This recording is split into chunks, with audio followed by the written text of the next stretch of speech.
Hey everyone, welcome back to another YouTube video, and in this video I'll be showing you guys how to fix Snapchat crashing or freezing on iPhone. First of all, go ahead and open your app store, search for Snapchat and make sure to update your Snapchat app. Updating your app will help you fix bug and errors.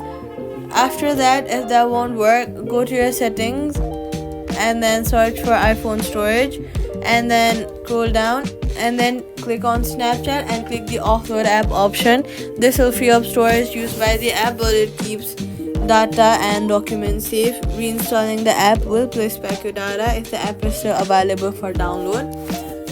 Now if that does not work, go ahead and restart your iPhone, and after restarting your iPhone, go to your settings app and then see or check if there are updates that are available. If there are, then make sure to update your iOS as well as updating the app. Now if none of that works, just go ahead and delete Snapchat and then reinstall it from the app store. Well, after it's deleted, safety tip: avoid beta versions unless you're testing. They crash